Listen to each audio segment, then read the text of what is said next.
The next morning, at the crack of dawn, everyone was ready to go. Some were on horses, some in carts, and Pahom was in his little wagon with his servant and a spade. They headed out to the open plains and stopped at a small hill the Bashkirs called a shikhan.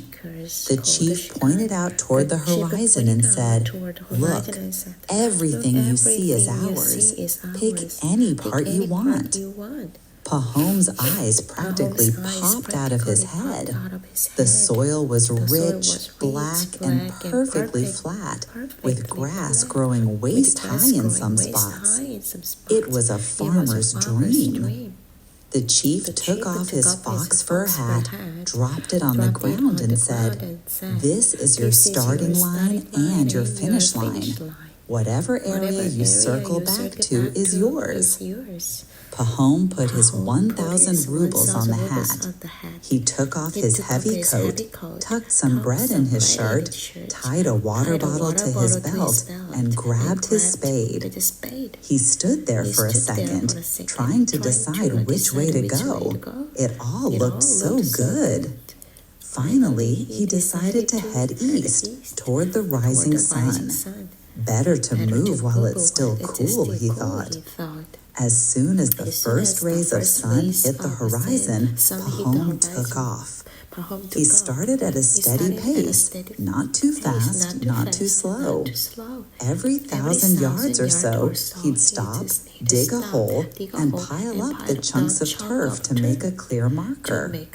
After a while, he started feeling loose and picked up the pace. He looked back after about 3 miles. He could still see the people on the hill clearly.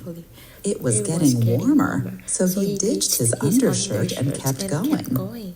Then he thought, why not take off my boots too? He sat down, took them off, and felt much lighter. He told himself, I'll go another 3 miles and then turn left. This land is just too good to pass up. The further I go, the better it gets. Eventually, he looked back, and the people on the hill looked like tiny ants. He was sweating and thirsty, so he dug a deep hole and piled the turf up high, had a drink of water, and made a sharp left turn. The grass was high, and the heat was becoming intense. By noon, he was feeling the exhaustion.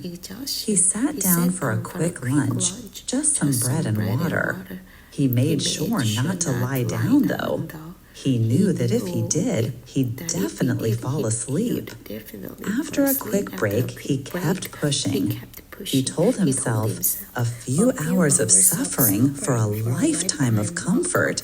I can do this. He walked a long way on the second side, but then he saw a lush, damp area and thought, oh, I have to include that.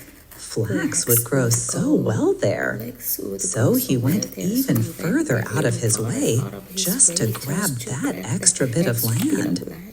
When he finally turned for the third side, he looked at the sun and panicked. It was already halfway down the sky, and he hadn't even finished 2 miles of the third side.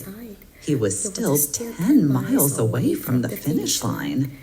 Oh man, he thought, I've gone way too far. My land is going to be all lopsided, but I have to hurry back in a straight line now, or I'll never make it. He hurriedly dug one last marker and started sprinting back toward the hill. Pahom